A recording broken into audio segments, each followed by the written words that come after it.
beda. Dia laku di mana-mana, saya lakunya cuma di Indonesia ya. Oke. Dan saya datang pertama kali ke Indonesia 2010 setelah kuliah saya selesai, militer saya selesai. Meskipun bedak saya tebal, saya militer loh zaman dulu. Jadi militer saya selesai, saya datang ke Indonesia. Awalnya saya bekerja dengan perusahaannya papa saya di Indonesia.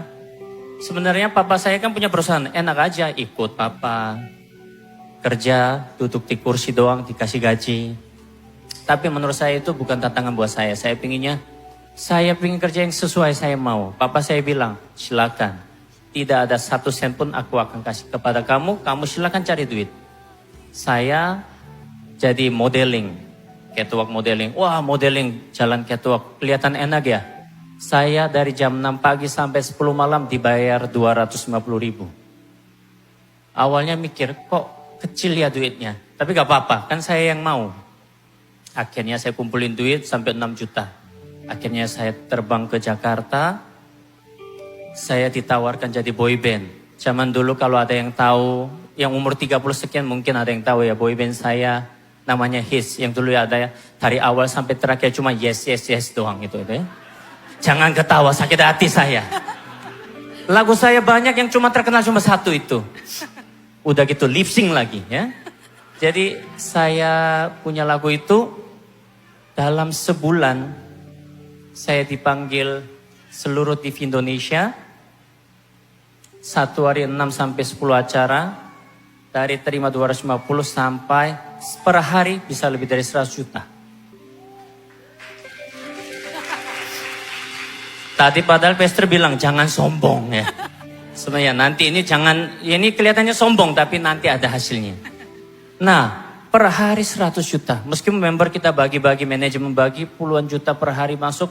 Uang sepertinya kayak gampang banget. Oh, hari ini mau kita berfoya-foya, kita minum-minum yuk. Pergi. Makan-makan yuk. Kita traktir orang sembarangan. Kita pergi luar negeri sana, menghamburkan uang sembarangan. Mulai sombong keluar. Seperti Pastor tadi bilang. Saya jalannya awalnya begini, akhirnya jalannya begini. Sampai 2012 kita terbang ke Hong Kong, dapat award the best boy band in Hong Kong. Tapi pulangnya saya langsung bangkrut. Karena saya bilang, saya akan keluar dari boy band ini, saya akan berdiri sendiri, saya akan berkarir sendiri. Semuanya bilang, loh kontrak kita belum selesai. Saya nggak mau tahu. Penaltinya berapa saya bayar. Karena waktu saya boy band, semua orangnya tahu itu lebih banyak ke saya. Karena kan K-pop lagi naik, saya asli dari Korea, orang semuanya, wah Li. Mulai kesombongan saya keluar, dan tanggal 1 Januari 2013, saya keluar dari boy band saya. Sejak itu sampai 2014, ya 14 Maret tidak ada satu pun kerjaan saya masuk. Sampai saya harus keluarkan uang deposit dari apartemen saya. Pindah ke kos. Per bulan 2 juta pun saya tidak bisa bayar. Saya utang 3 bulan, 4 bulan.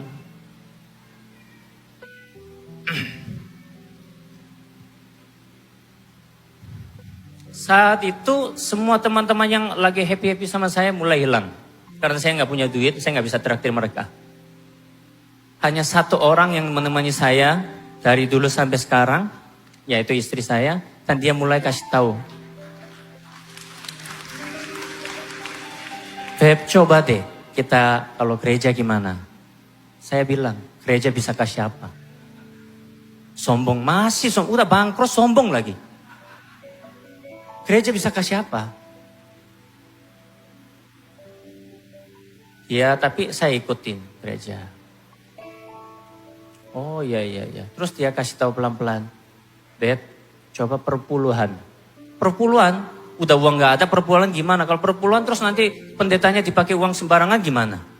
Loh itu bukan urusan Beb. Oh saya marah. Kamu gak usah tahu. Kayak seperti Pastor tadi bilang. Jangan marah-marahin istri. Bapak-bapak di sini jangan marahin istri. Ya, kayak saya, rekening saya semua pindahkan ke dia. Jadi saya macam-macam, oh saya dideportasi kan. Ya gitulah. Terus akhirnya saya mulai tahu Kristen dan saya mulai belajar. baptis lah. Melakukan pembaptisan ya. Tapi masih aja sombong itu masih ada. Saya nggak mau belajar Kristen, berdoa nggak mau. Masih asal aja, asal gereja. Dari situ saya mulai dikasih tahu lagi. Dia kasih tanya pelan-pelan, setiap hari cuma 1-2 kata, Beb, kayak gini gimana? Kamu diem. Aku lagi emosi. Terus besoknya, Beb, coba kita doa yuk. Doa bisa kasih apa? Dia diem lagi. Dia kasih tahu saya 1 tahun. Mulai setahun kemudian, tahun 2014, mulai ada offer, mulai masuk. Tapi saya bilang, oke, kalau sampai ada kerjaan masuk, saya akan persembahan kasih. Semuanya, mau berapapun. Ternyata ada pekerjaan masuk, foto dulu, foto kayak modeling, jas. Dibayar 8 juta. Zaman dulu dibayar ratusan. Dibayar 8 juta, saya puji Tuhan, saya melakukan itu kan. Udah foto, saya persembahan kasih. Tiba-tiba saya dikontrak setahun, setiap bulan ada offer. Offernya meskipun kecil tetap masih bisa bayar kos. Akhirnya mulai rezeki datang, berkat datang. Saya udah mulai bisa tinggal di kos tanpa utang. Terus ada namanya casting, kalau ada yang tahu kelas internasional. Apa menyanyi kayak gitu itu ya. Ya kelas itu tentang sitcom itu. Dia bilang, ayo Beb kita casting yuk. Aku zaman dulu boy band selalu peran utama. Masih ada sombong, kurang ajarkan saya ya. Masa aku harus ikut casting? Beb, siapa tahu ini kesempatan kita. Akhirnya saya ikut casting, dibujuk sama istri saya sebulan. Akhirnya saya ikut casting, akhirnya saya keterima dan menjadi pemain tetap di sana. Saya main di sana hampir 2,5 tahun. Dan yang selalu saya janjikan kepada, nanti suatu hari aku punya, aku kasih kamu ini ya. Suatu hari aku punya, kita beli mobil, ini impian kita. Pada tahun 2016 kita bisa melakukan, membeli mobil pertama impian kita karena berkat dari Tuhan itu. Saat berkat datang, saya ucapkan terima kasih sama Tuhan. Wah, terima kasih Tuhan, perpuluhan. Wah. Mulai 2017 saya jadi host di Inbox, Ibu Laga, main kelas internasional, sinetron lagi, High School of Story. Wah, uangnya sekarang udah lebih banyak lagi. Kita bisa beli jam, sepatu saya belikan dia, heels yang dia mau yang sebelum mahal waktu itu ya. Gak apa-apa, suami belikan istri ya, gak apa-apa.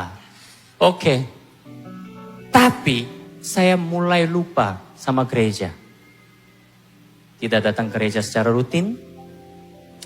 Tidak pernah perpuluhan. Padahal dikasih berkah sama Tuhan. Tapi saya mulai hitung-hitungan. Aduh, kalau kita dibayar 10 juta per bulan, 1 juta.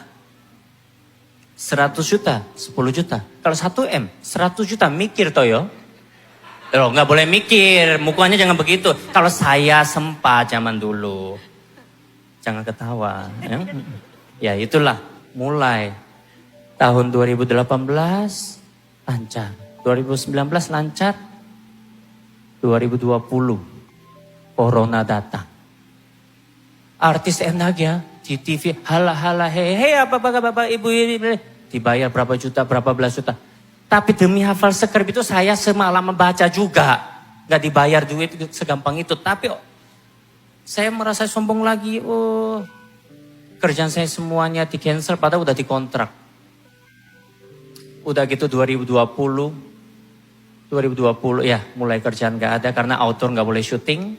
Mulai uangnya kesusahan lagi. Mulai harus jual mobil. Ada yang jam kesayangan saya juga harus jual. Ya masa saya gak boleh, gak mungkin saya gak kasih makan istri sama anak saya kan. Saya punya 4 anak wanita yang luar biasa. Jangan sampai anak saya gak makan. Dan 2021 saya masih belum rutin gereja. Saya nggak pernah doa sama Tuhan. Saya cuma bilang gini, Tuhan tolong kasih duit dong. Saya butuh uang. Tapi kan Tuhan kan perlu tahu. Dan 2021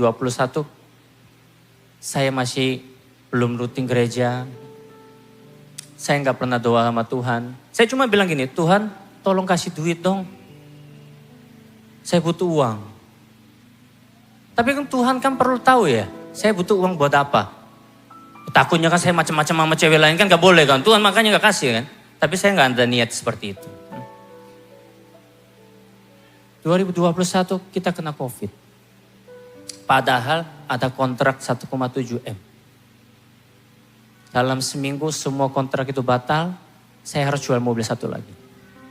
Saya mikir, kok berkahnya dulu sempat nggak ada, berlimpah, jatuh lagi. Ternyata itu masih sombong. Saya bilang, saya ini mampu. Saya datang dari Korea dengan tanpa bantuan orang tua, tanpa bantuan orang lain, saya bisa jadi artis loh. Saya masih sombong, belum minta Tuhan. Dan belum percaya kepada Tuhan sesungguhnya gitu. Terus akhirnya kita sembuh. Nanti masalah COVID itu nanti kalau saya diundang lagi ya, saya cerita lagi ya Bester ya. Biar diundang lagi saya. Akhirnya dia bilang, Beb mau gereja online enggak? Enggak, aku ngantuk. Seminggu satu kali aja males Paul ya. Dia putar, dia nggak pernah maksa. Dia putar suaranya, keluarlah suara Pastor Michael. Wah, suara siapa sih itu? Berisik. Mulai ya. Tapi dia putar setiap hari. Saya lewat, mondar-mandir ruangan. Oh iya, mulai dengar. Kok mulai kedengar. Saya bilang itu siapa? Itu Pastor Michael. Oh gerejanya mana? Surabaya. Kita Jakarta jauh Paul ya kan? Tapi gak apa-apa, bisa buy online. Kita mulai nonton. Beb, sepertinya aku nyambung nih. Khotbahnya Pastor Michael kok bisa masuk ya? Akhirnya di situ lagi kita melakukan perpuluhan lagi. Akhirnya kita rajin gereja lagi. Dan juga puji Tuhan, utang-utang kemarin kita udah lunas. Dan saya udah bisa belikan dia mobil baru. Dan sepatu baru kemarin beli 2 tas. Ya intinya gini. Jangan curhat yang itu Beb. Oh Jangan iya, sorry. itu. Intinya kita itu tidak boleh sombong dan kita jangan menganggap diri kita hebat. Kita ini gak mampu. Karena kita terbatas. Kebetulannya khotbahnya itu nyambung. Sebenarnya bukan saya cocok-cocokin loh. Beneran saya siapin dari kemarin. Sampai gak tidur ya? Karena takut salah ngomong. Ya ini kan pertama kali saya. Ya anyway ini bener-bener perdananya Lee Jong Hoon ini di atas mimbar. Ya, jadi sekali lagi kita tidak boleh sombong. Kita percaya kepada Tuhan dan berserah sama Tuhan. Rezeki itu suatu hari akan datang. Tapi jangan sekali lagi, jangan pernah sombong. Dan sekali lagi menghargai istri. Kalau istri pingin apa, beli yo. Itu ya. Terima kasih. Luar biasa. Dan mungkin kalau boleh kasih waktu sedikit boleh Pastor? Ini ada yang aku benar-benar merasa sangat diberkati dan sangat-sangat diberkati adalah lagunya Pastor Michael. Waktu yang tepat itu tuh buat pertama kali Pastor Michael nyanyiin, gereja GSJS nyanyiin itu tuh saya langsung mewek. Kenapa mewek? Karena benar-benar nggak tahu ya, Tuhan itu di tahun di era kita lagi COVID pandeminya ini Tuhan tuh banyak sekali jawab doa saya yang sudah lama banget. Bahkan suami saya yang bisa naik di atas mimbar meskipun dibujuk sama Pastor nggak maksa, tapi bukan suatu kebetulan ketemu sama Pastor Michael dan satu kerinduan banget sampai bisa suami saya bisa melayani dan saya 16 tahun kemudian bisa naik lagi di atas mimbar, itu suatu anugerah Tuhan dan saya percaya bahwa keluarga kita itu bisa membawa suatu kemuliaan untuk saudara-saudara juga bisa rasakan. Dan ada satu lagu yang benar-benar itu berkesan banget di hati saya dan lagu ini benar-benar saya merasa dapat kekuatan yang luar biasa.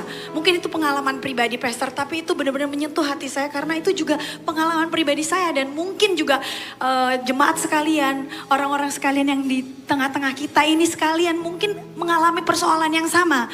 Ya, semoga ini menjadi kekuatan juga buat kalian. Amen. Yesus mendengar lebih dari yang ku doakan.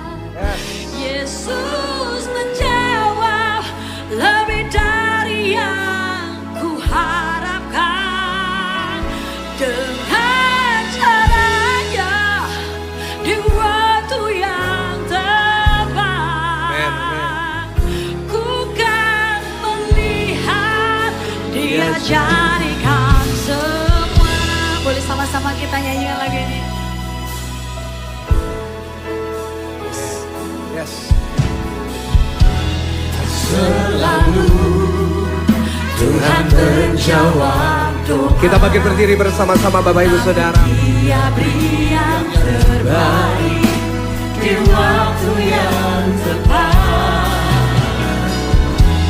Izinkanlah Tuhan untuk bekerja yang mustahil menjadi mungkin oleh karena percaya.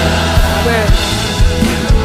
Yesus mendengar lebih dari yang ku doakan. Yesus menjawab lebih dari yang ku harapkan. Dengan caranya di waktu yang tepat, ku kan melihat Dia jadikan semua. Sama-sama kita angkat kedua tangan kita di hadapan Tuhan. Dengan percaya katakan, Yesus mendengar lebih dari yang ku doakan. amin Tuhan. Yesus menjawab lebih dari yang ku harapkan. Dengan caranya di waktu yang tepat, ku kan melihat Dia jadikan semua. Tuhan Yesus, hamba-Mu berdoa buat pasangan ini. Dua pasang artis yang hari ini bersaksi untuk menyatakan kebaikan Tuhan yang dahsyat dalam kehidupannya. Hamba-Mu percaya bukan kebetulan Tuhan tempatkan mereka di sini. Bukan kebetulan Tuhan mengarahkan mereka untuk mengikuti GSJS online. Karena Tuhan mau memulihkan kehidupan mereka sehingga mereka bisa terus jadi dampak. Hari ini hamba-Mu berdoa berkat dari Allah Bapa, Allah Putra, Allah Roh Kudus memberkati pasangan ini bersama dengan anak-anaknya. Diberkati di dalam usaha pekerjaan studi, di dalam apapun yang mereka rencanakan. Rumah tangganya diberikan puas bahagia, pekerjaannya dibuat berhasil oleh Tuhan sehingga nama Tuhan dipermuliakan. Kami percaya hari ini setiap kami sudah diberkati lewat kesaksian. Kami hari ini belajar saat kami percaya mendekatkan diri, saat kami taat kepada Tuhan, maka Tuhan turun tangan memberkati. Terima kasih Tuhan, hamba-Mu percaya bukan hanya kedua teman kami di atas yang diberkati, tapi setiap kami yang datang diberkati oleh Tuhan. Di dalam nama Tuhan.